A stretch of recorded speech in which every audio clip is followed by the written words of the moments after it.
Hi everyone, welcome to our industry keynote. This keynote is sponsored and co-presented by our diamond sponsor for today's summit, Demandbase, and I'll introduce you to my co-presenter here in just a minute. I'm Jerry Rackley, Chief Analyst here at Demand Metric.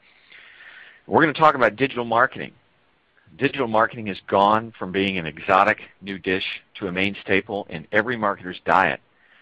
Every modern marketer knows that most marketing is now digital, and the set of available processes and channels to promote a product or service or to build a brand is pretty vast. Marketers are faced with the challenge of keeping up with new, hopefully better, strategies that emerge at a really rapid clip while cutting ineffective practices that are waning in popularity. It's very valuable for marketers to have benchmark data about how the current digital marketing landscape looks, what's new, what's working, and what isn't.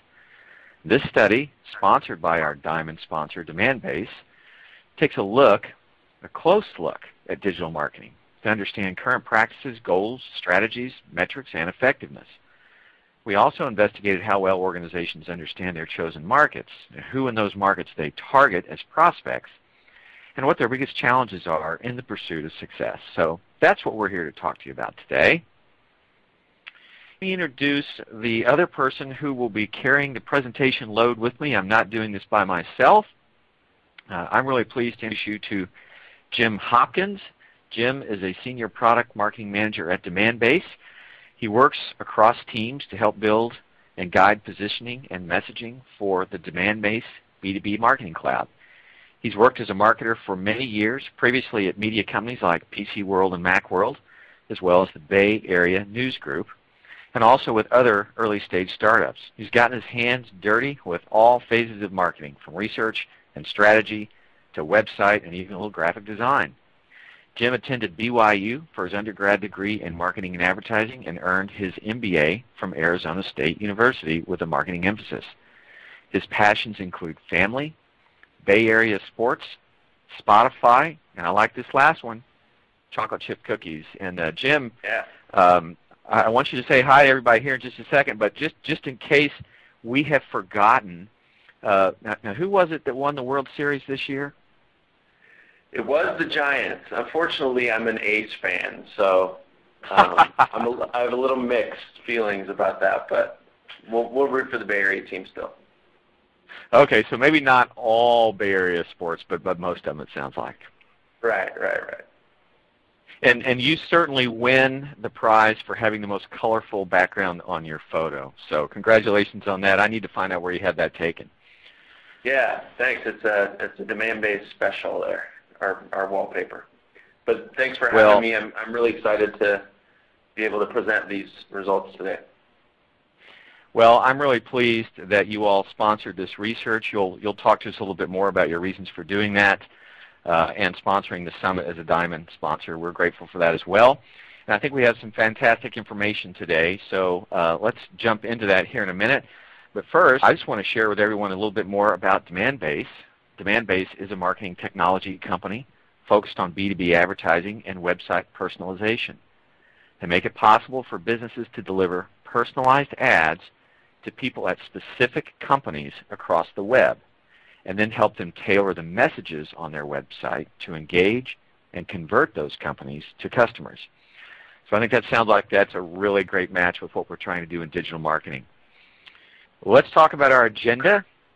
Here's what we have. We are going to cover a lot of things today: the importance and goals, strategies and approaches, some metrics, market understanding and targets, content.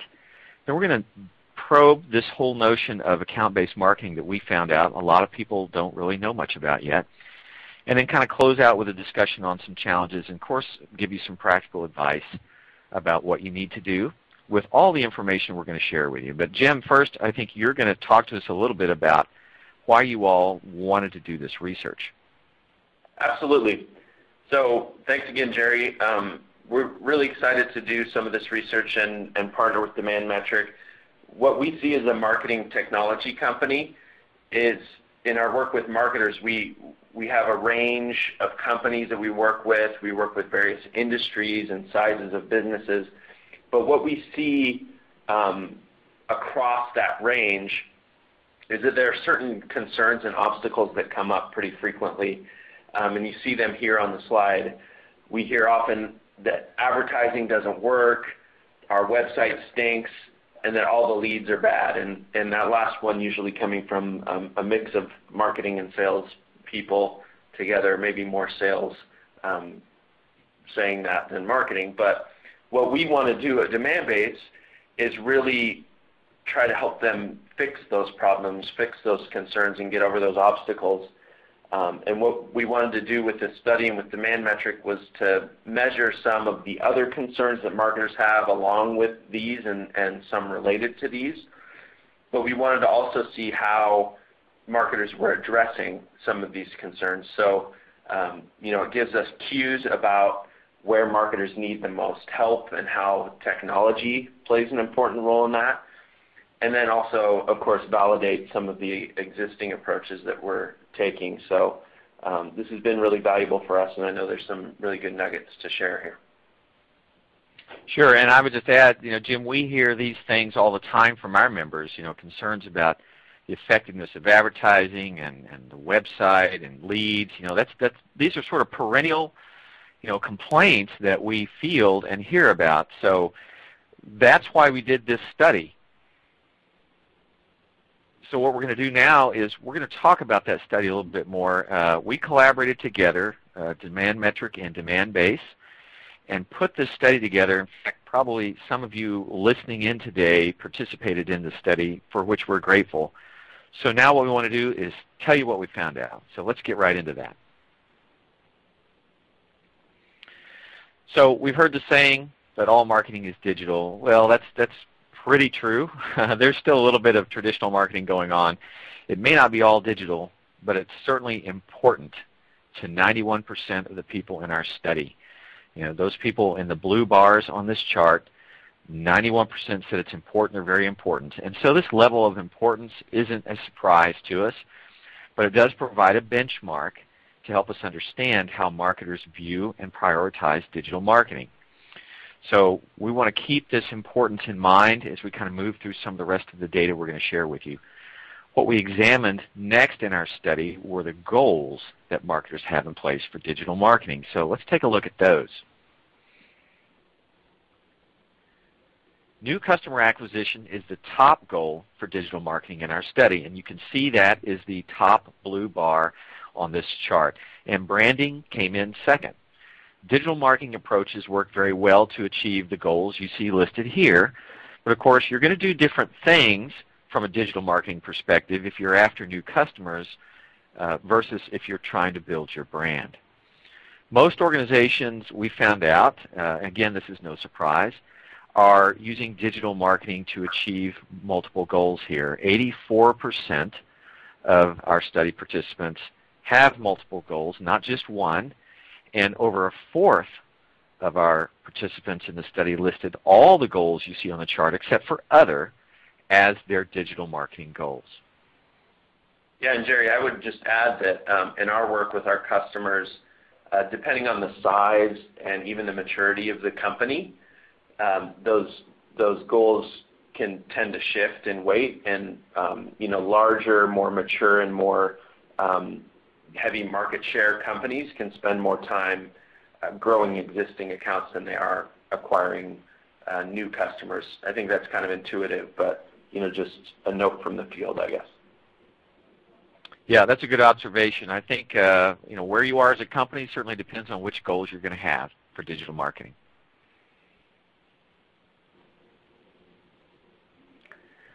Very few organizations aren't using social media. And this chart really ranks the digital marketing strategies that are in use. You can see social media right there at the very top.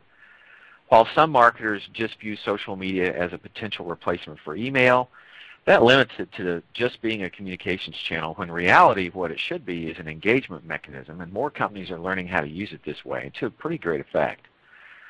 Digital marketing is clearly not a single strategy or channel endeavor for most organizations. And what we learned in our study is that over 2/3 of the participants are using 3 or more of the strategies listed here, and just over 1/3 are using between 4 and 5 of these strategies.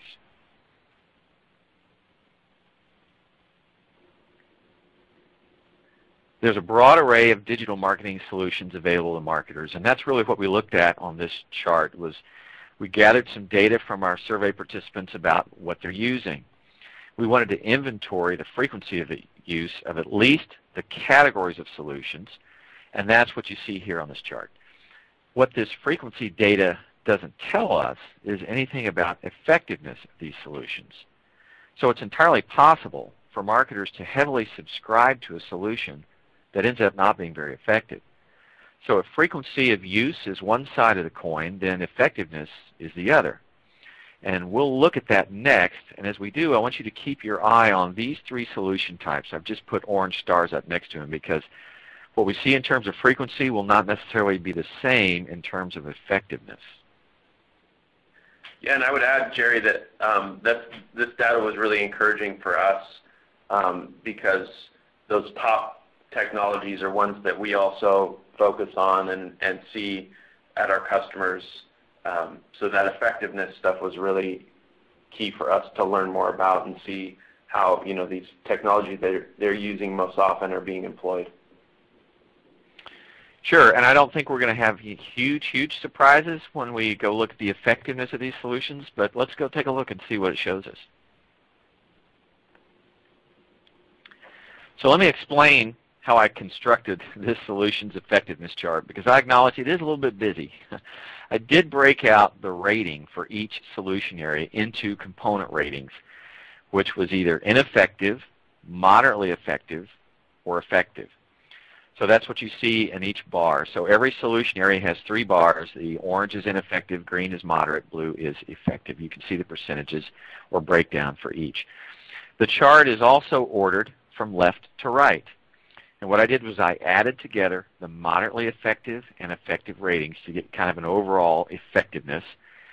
And so the one on the left, which is lead scoring, has the lowest cumulative effectiveness rating, and that's 70%.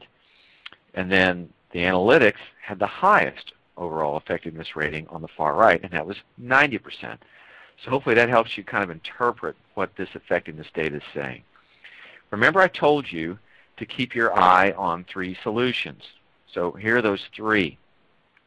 Analytics is highest in terms of effectiveness, but it ranks 3rd in usage. Email marketing solutions, which rank highest in usage, rank 3rd in effectiveness. And then A/B testing ranks last in usage, but 4th in effectiveness. Now, honestly, none of these discrepancies are, terribly alarming. We're not going to say the sky is falling here.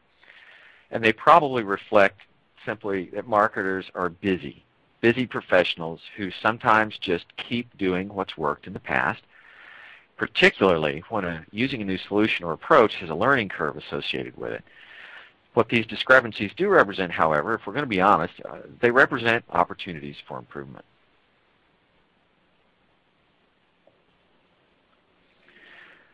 Marketers need metrics, and who hasn't heard a metrics and analytics discussion around marketing? The reality is a lot of us don't really like using them, but we should.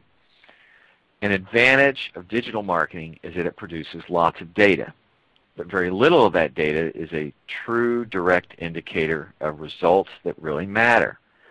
So take a look at this chart where we have tracked the frequency of use of various types of metrics. For example, click-throughs and page views, the top 2 in terms of use, are both great indicators for digital marketing campaigns and initiatives. However, we got to understand this. They are measures of volume, not measures of true revenue impact. One of digital marketing's advantages is the ability to more precisely target specific markets and customers. Clicks and page views are fine metrics as long as they're coming from the right targets. But the value of these metrics is low when they're not associated with an understanding of the source. Organizations are much better served by metrics to help them understand how digital marketing is influencing their target markets and, in turn, what revenue impact they're getting from that. Therefore, using metrics such as revenue generated or program ROI is very important. And this chart confirms that the metrics that provide these important indicators are less frequently used. In fact, program ROI is just above none and other. Jerry, I would second all that you said. We definitely agree that a focus on revenue is key. We probably could have guessed that click-throughs would be high on this list. To see that it's very strong is an indicator to us that there's a little more education that needs to be done potentially with our clients and with other people out there in the market. Just because, from an anecdotal perspective, we all know that it's very rare that we would click on an ad. We might still be interested in a product, and we might still be influenced by a message in an ad, but not necessarily click through. And what we've become as marketers is comfortable with really slim margins for those click-throughs, something like 0.05% of all the impressions that we served are clicked through, or pages that are served are clicked through. So definitely an area for improvement and for attention for marketers to try to get past those volume metrics of click-through, et cetera, and get more to ROI and revenue. Sure. And it's nothing wrong with tracking those metrics at all. It just shouldn't be the only thing you do. Exactly. And I think we all agree on that. Yeah. Let's talk a little bit about market understanding. Long before any form of digital marketing existed, a fundamental principle of marketing effectiveness was this: better understanding of chosen markets leads to more effective marketing to those markets. As you can see from the data I'm putting up on the screen right now, we took the survey respondents and divided them in groups. Those who said they had a low market understanding, and that definition was those who reported saying they had no understanding at all or just a basic understanding of their target markets, and those that have a high market understanding, and that was interpreted as those that reported a complete understanding of their target markets. As you can see, the responses are almost equally divided between these two groups. So we developed these categories as a tool to really analyze the data from the survey. They provide us an excellent filter for comparing differences between these two groups, with the assumption that the high market understanding, or high group, should have better results, not just in digital marketing, but other areas as well. So what we're going to do is use this filter to take a look at some key things this study explored, and we're going to begin with solutions. And that's what I'm going to show you next.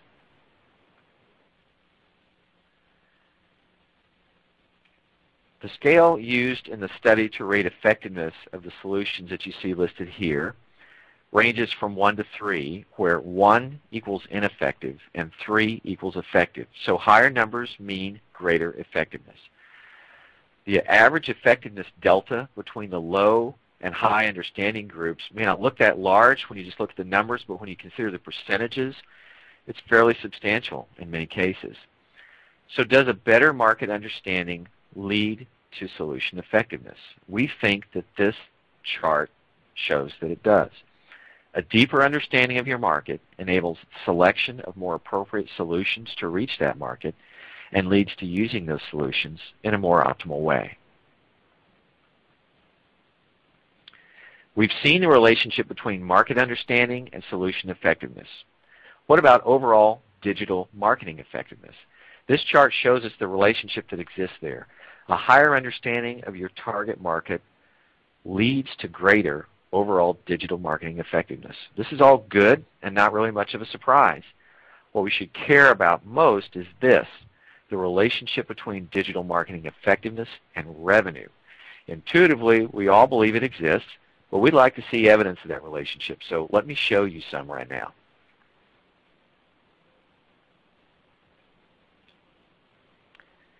Here's perhaps the most important relationship we'll look at: digital marketing effectiveness and revenue growth. What I just shared in the previous table and chart is interesting as standalone data, but we should view these things holistically because they are all related. The use of the right tools and solutions leads to a better target market understanding. That better understanding produces greater digital marketing effectiveness, which in turn, as this chart shows us, leads to higher revenue growth. It's really important that we see the relationships in this chain and not just focus on one to the exclusion of the others.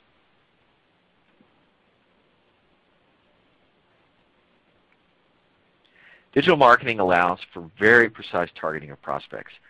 So in this study, we attempted to learn which market targets are most important and in which targets participants invest the most marketing resources. This table shows the rankings of most important market targets and where investment is greatest in reaching them. This difference between the low and high target market understanding groups may seem subtle, but it represents a profound difference of understanding. Prospect job titles are the input to persona development, and personas are powerful and highly recommended marketing tools, but they are far more valuable for guiding content development than they are as targeting criteria for sales. Unless that prospect is a CEO, rarely does a single person have all the decision-making authority, so targeting by prospect is usually pretty incomplete. For this reason, the high target market understanding group, the column on the right, has the right perspective on targeting, and that is at the company level.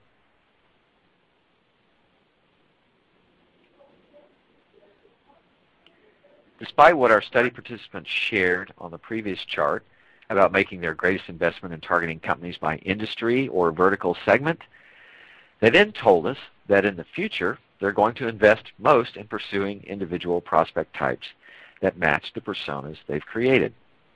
As I said before, personas are important, helpful tools, but if it is the initial targeting criterion, it may be putting the cart before the horse. Our view is that the greater focus should be on companies, either by industry, vertical, or named account. Get in the door at the right company and then use prospect type or buyer persona as a secondary targeting criteria. Now, Jim, I know you have some thoughts about this. Yeah, absolutely. I mean, we believe strongly that the most effective marketing is done at the account level for B2B, and we'll get into that a little more in a few more slides. But great to see that the data supports that. Yeah, that is in fact exactly what the data says. Let's take a look now at a content piece. So much of what we do in digital marketing is powered by content. So in our study, we examine the factors that motivate content creation. And this chart shows the ranking of how those factors influence content creation, starting with thought leadership as number one at the top of the chart and going all the way down through product-based. We also looked at the relationship between these content creation factors and overall digital marketing effectiveness. And we did find that one of these factors that, when it's present, seems to predict greater effectiveness, and that happens to be user profile or persona-based, the one that's next to the bottom. This relationship seems to reflect the main axiom of creating content: know your audience. While using personas isn't recommended as a primary market targeting criterion, it is absolutely the first and most important consideration when creating content. Using personas in the creation process helps that content enjoy maximum relevancy and usefulness to that intended audience. Now I wanted to get into something we explored in the study and honestly didn't know how this was going to come out. It's account-based marketing, or ABM, which is a digital marketing approach that focuses on targeting and marketing to specific companies or segments based on their business attributes, such as industry, size, revenue, geography, account status, or some other criteria. Recent technology advances have accelerated the adoption of ABM in B2B environments. You'll see from this chart that almost a third of the people in our study said, we have no idea what this is. And then as you move to the right on this chart, the green bars and the blue bars represent increasing degrees of either awareness or use of ABM. ABM works on the premise that most purchase decisions are not made by individuals, but buying centers. And therefore, it's important to target all the members of the buying center. This study investigated the awareness of ABM, how well it's working for those that are using it. We learned that over 2/3 of our study participants are aware of it, and over 1/4 have begun using it to some degree. So there's the adoption information as well as the awareness information. I think the big question then is it working? Well, we asked, so let's go take a look at that data. Now, to understand this graph, remember that we measured effectiveness on a scale of 1 to 5, where 1 equals very ineffective and 5 equals very effective. So once again, the higher the number, the greater the effectiveness. The conclusion to draw here is pretty obvious. ABM directly and indirectly contributes to greater digital marketing effectiveness. Directly through its use and indirectly through the level of awareness or digital marketing sophistication that's implied by those who use it or know it really have. Those who are merely aware of ABM, now that's the green bar in the center of this chart. What we found so interesting is that this awareness seems to serve as an indicator of digital marketing acumen. The results represented by the orange bar and the blue bars don't really surprise me, but the green bar did. It essentially says this: if you are savvy enough to know, about ABM and other things as well, it probably means you're also pretty savvy in terms of digital marketing, what you're doing there. Even if you're not using it, the simple fact that you know about these things says something about your digital marketing prowess. We verified the validity of this relationship using some statistical tools to make sure we really got this right and understood the relationship correctly, and it holds up under analysis. Now, by the way, we verify all the data in our studies with statistical analysis, not just this, but we took a close, hard look at this one. And Jerry, we broke out in cheers at DemandBase when we saw this data, because it validates a lot of the recommendations we make for clients, and hopefully it's good enough proof to those who aren't aware or who are being cautious about not using ABM that it's a worthwhile endeavor. Well, I think it does say to anyone who doesn't already know about it and or is using it that it probably means they need to go take a look at what it is and understand it a lot better. Definitely, for sure, agree with you there. Now, of course, there's always challenges. So the final thing we looked at in our study were the digital marketing challenges that participants are facing. The lack of staff, technology, and other resources, the top-ranked issue. That is a perennial challenge for marketers. What's encouraging is that none of the challenges hit the 50% threshold in terms of how frequently they're encountered, so that's good. I suspect if we were to conduct this study again a year from now, many of these percentages would show a decline, and the order might change as well. Virtually every challenge identified here has a solution in technology.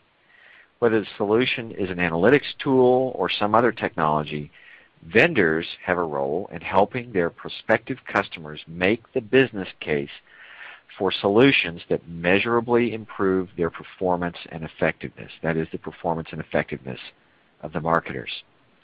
Marketers, in turn, need to embrace the value of showing the ROI for the things they're doing and the investments that they wish to make. Because when they do, and they do it well, they're going to find that very few of their funding requests are going to get denied. So we've just gone through a lot of data. Let's move into some of the takeaways. And we have a series of takeaways here that I want to share with you that really just we pulled from all the data, trying to sort of summarize what we thought the key things were. The first one here really is to set goals. It's easy to think of digital marketing as a panacea, and it can do many things well. It's for this very reason that digital marketing goals are imperative. Without them, digital marketers risk having their efforts diffused because they lack focus. So we think you should set specific goals, revisit them regularly to ensure that the goals and the results are still relevant. And your approach to digital marketing shouldn't be, one size fits all. Let's just do one kind of digital marketing and hope that it addresses all the needs that we have and all the goals that we could have for it. You don't want to do it that way. You want specific goals. The next recommendation we have for you is to go multi-channel. few digital marketers in the modern era use just a single channel, as this study has shown. Most marketers use multiple channels, and too often their selection's based on what's easy or familiar. And this results in a suboptimal or an uncoordinated channel mix. Do use multiple channels, but do it wisely. Match the channels to the targeting criteria. Make sure every channel is aligned with a goal and that its use complements, not conflicts, with other channels. Optimize the entire channel mix, that would be the forest, and not just each channel in isolation, which would be the individual trees.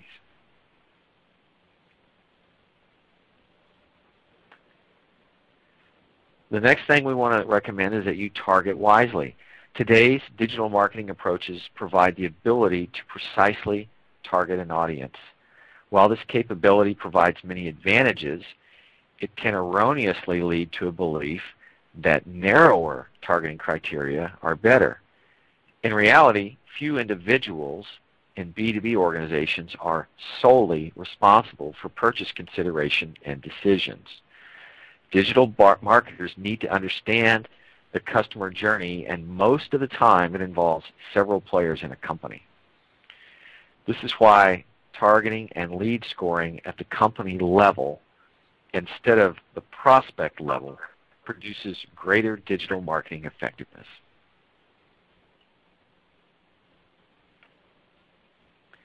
The last thing I want to share has to do with measuring metrics and analytics. Any marketing initiative should have measurements to track and manage performance, particularly digital marketing, because data is often pretty easy to obtain. While some metrics are better than others at showing how marketing efforts influence revenue, the use of any metrics in this study all were linked to greater digital marketing effectiveness. So, pick the metrics that really matter, not the ones that are just easy. And then what I want to close this discussion with is this. Keep up. Things evolve in this digital marketing space very quickly. Marketers can't drag their feet on staying current with new solutions for digital marketing because the biggest advantages often go to the early adopters, those who are quick to exploit something new before the rest of the marketing herd follows. They also can't be slow to retire what no longer works well, even though it might have been great in the past. And then the last thing is this. Keep your head up and see what's appearing over the digital marketing horizon. In this study, we learned, as we just shared with you, even awareness of account-based marketing is an indicator of how effective an organization is when it comes to digital marketing. And of course, use of that new technology was making a big difference in effectiveness for the people in our study. So what I want to do now is we're going to have Jim talk to us a little bit, because we feel that this topic of account-based marketing and what it means is so important it deserves a little bit deeper dive. So I'm going to let Jim talk to us just a little bit about what that is. Thanks, Jerry. All that data was really excellent and made some really awesome points. We would like to get a little deeper into account-based marketing and talk about why that strategy is really a great fit for B2B, and we think the best fit for B2B. So we talked earlier about those three common refrains that we tend to hear. The advertising isn't working, the website is not efficient, and all the leads are bad. What we often find is that sort of a shouting match sometimes between sales and marketing. And we feel like there's a real divide between those two teams in most organizations that we talk to. And we've analyzed it a little bit, and through our experience, we find that it's really the fact that those two teams aren't really speaking the same language. As you see on the slide here, marketing tends to focus on things like leads, individual leads, and personas. They focus on the quantity of those things and how I can get more website visitors, how I can get more leads, how I can get more clicks. And they're ultimately focusing on individuals, getting more individuals through those different channels that they have the domain over. Where on the other side of the fence, sales is primarily focused on opportunities. They're goaled on how many opportunities they can close and how many sales they can make. So they want opportunities, and they want to be able to talk to buyers and influencers at the companies that they can sell to. So in that regard, again, they're focused on quality rather than quantity. There's sort of a limited bandwidth that an individual salesperson has. They want to make sure that they're spending their time on a very valuable account, a high-quality account that they can eventually close and that can go towards their goals and their numbers. And ultimately, like it says there, they're focused on accounts. That's how B2B sells. Other businesses sell to their accounts, their target accounts that they want to get as customers. So just off the bat, sales and marketing are sort of speaking different languages, and there's a real need to come together on that. And as an example, just sort of an anecdotal thing, and many of the marketers out there might have experienced this, or if you haven't yet, then maybe wait a few months and you might. But what happens is marketing has just had a really successful quarter. They crushed it. Their spirits are high. They go into a meeting with sales thinking that, finally, for the first time, we're going to have a good meeting and it's going to be really great and the business is heading in the right direction. And you say to your sales counterparts, we delivered 1,200 marketing qualified leads this quarter, and that's 27% above our goal, and we're super pumped and we just killed it. And we totally teed it up for you guys. But then you look across the room and there's a pause, and sales comes back with, well, we didn't hit our number and we don't feel like marketing is supporting us. And you hear the very audible wah wah, and marketing is sort of frustrated at that. They've done all that they could, but sales somehow still isn't happy. And that's just kind of a demonstration of that divide that exists. Some other data to back this up, and some of you may be familiar with a statistic like this or know this kind of situation personally, but 50% of marketing-generated leads are never followed up by sales.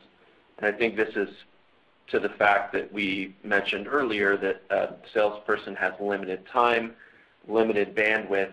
They really want to be able to dig into the opportunities that are going to mean the most to them and be most likely to close. So with that, what can we as marketers do? I think there's sort of an array. So with that, what can we as marketers do? I think there's an array of possibilities, and we saw some of them in the study. We tested for some of them and saw what the data says. But here I want to explore a little more some of the theory behind some of these tactics. So first, there's a spray and pray method, and you might be familiar with this term and say, well, I don't do that. That's not something I'm involved in, but many of us sort of slip back into it in a lot of cases.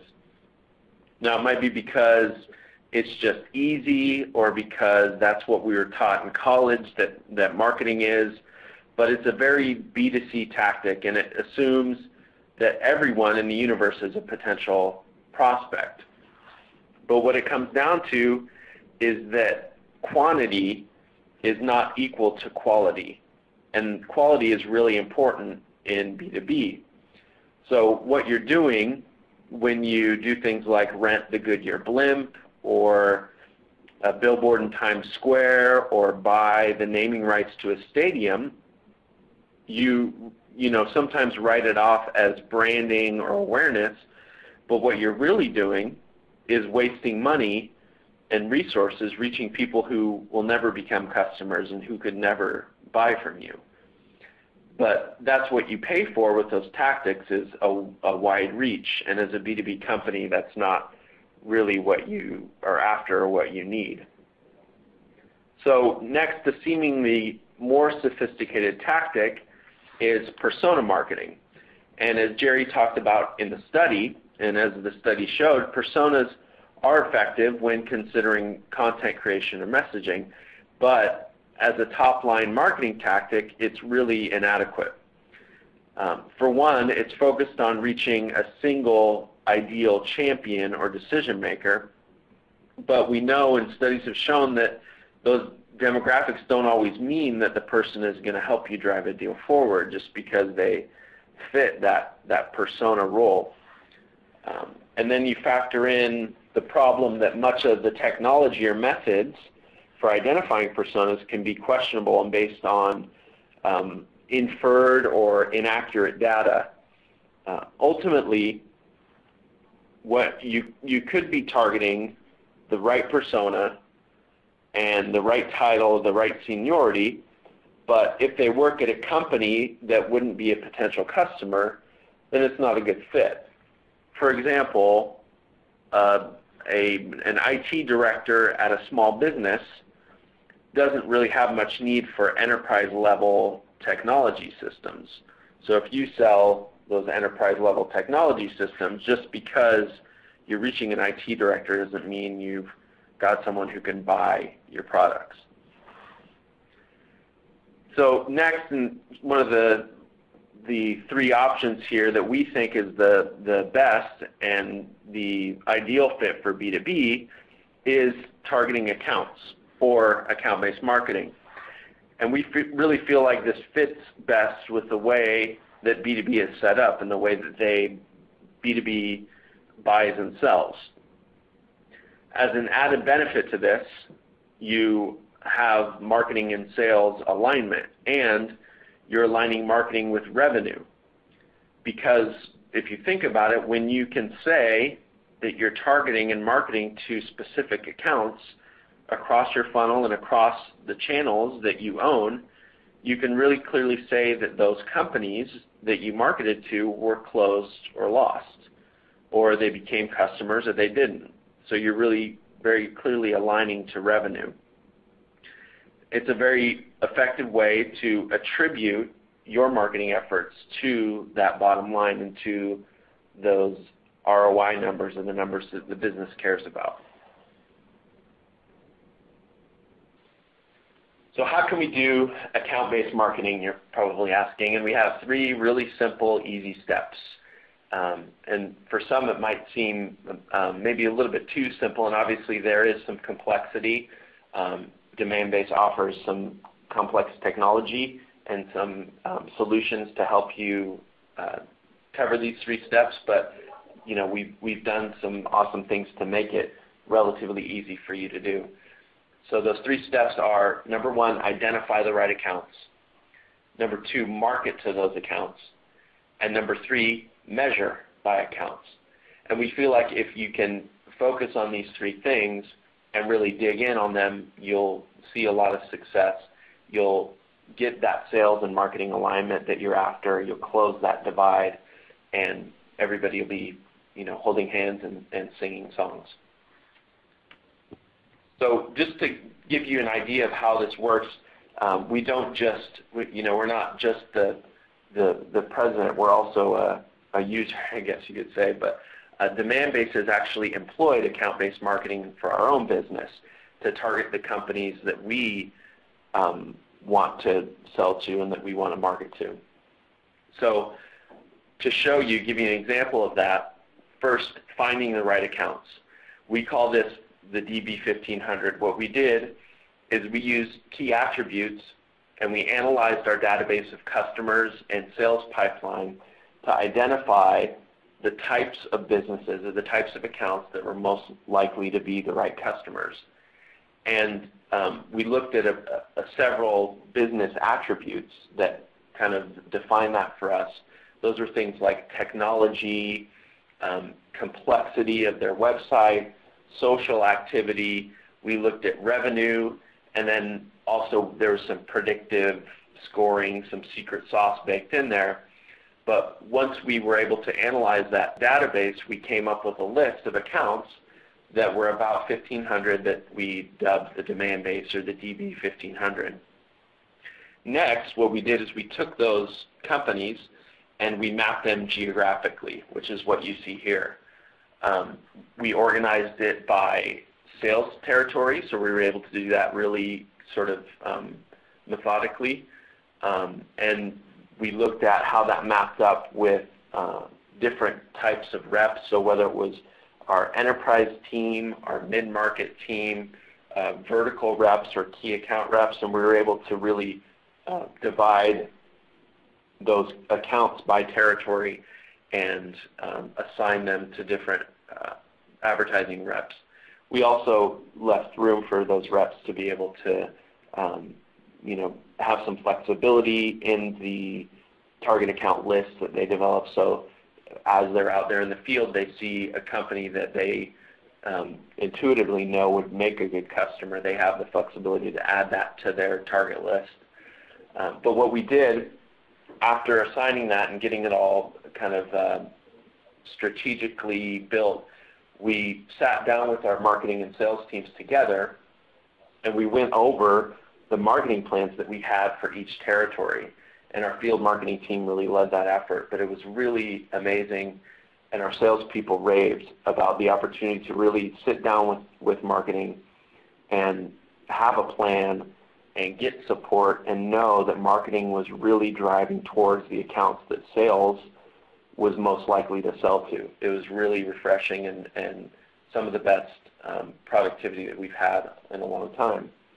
So, we look at a territory plan that labels the total accounts in the territory, the quarterly programs, and the amount of touches that we plan to have for each account, the number of contacts in our database for each account, and the touches per contact that we intended to have, that some of the email programs, the nurture programs, the events, the advertising campaigns, all of the different tactics that we were employing to really support each territory. And it made it really effective and really transparent for our sales team, and had a lot of raving, like I mentioned. So the next step is marketing to the accounts that you've identified in step one. Now, a big part of that is digital marketing, as we've been discussing, and that's what Demandbase focuses on. Our technology enables some really cool ways to market to specific companies across your funnel in the digital world. So in our case, in our example, we started with advertising, and not just general spray and pray advertising like we talked about. That's not the best tactic, but a laser targeted advertising program to the people who work at DB 1500 companies.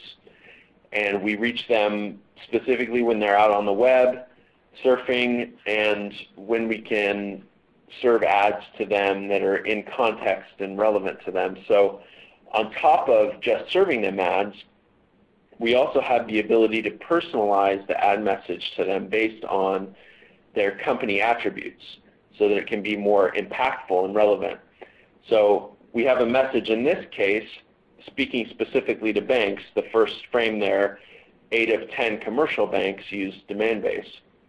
Then in the second frame, or the next animation of the ad, we show them that we know them specifically, that we can identify them, and demonstrate a little bit of what our technology does. So we talk to them specifically and we say, see what the B2B Marketing Cloud can do for you, Wells Fargo.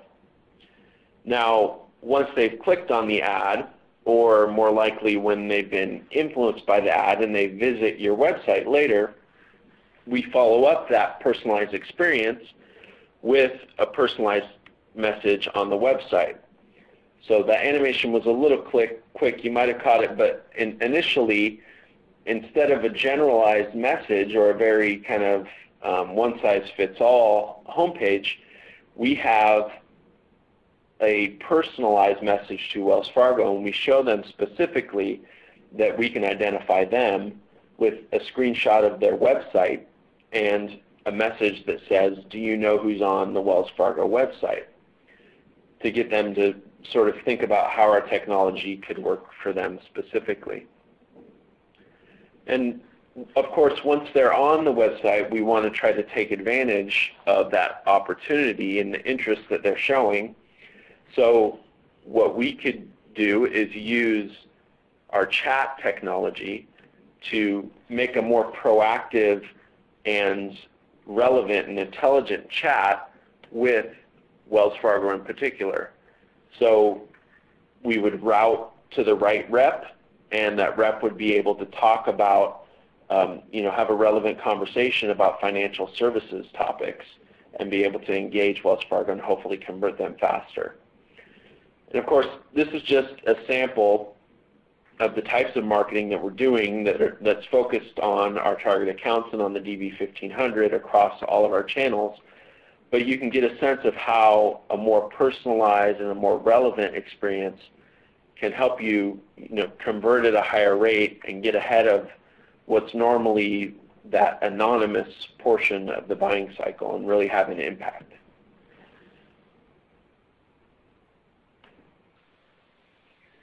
And then really measuring by accounts, we saw tremendous results, and we benchmarked this multiple times, but what we saw is that from marketing qualified lead to closed one or to becoming a customer, we saw that the DB 1500 had 134% more likelihood than a non-targeted account or a non-targeted lead.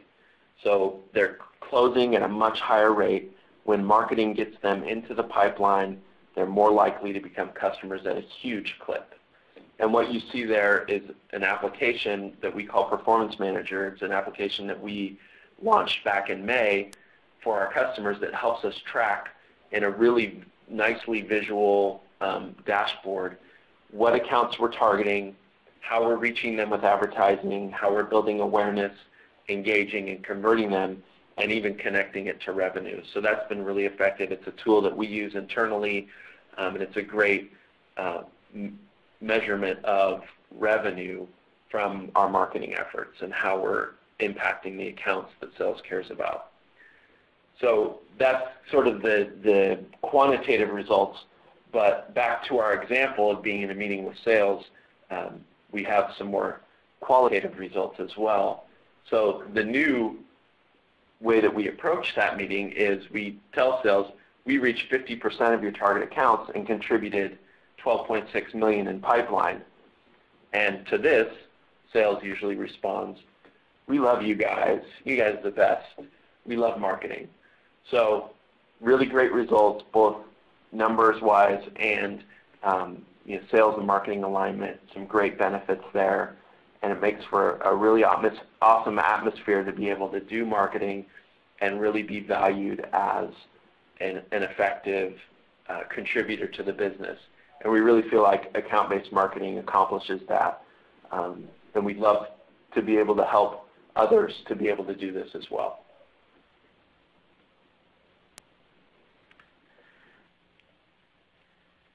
Well, Jim, thanks for taking us through that, because from the investigation we've made, account-based marketing is a pretty important digital marketing technique that B2B marketers need to know about, and so that's very helpful.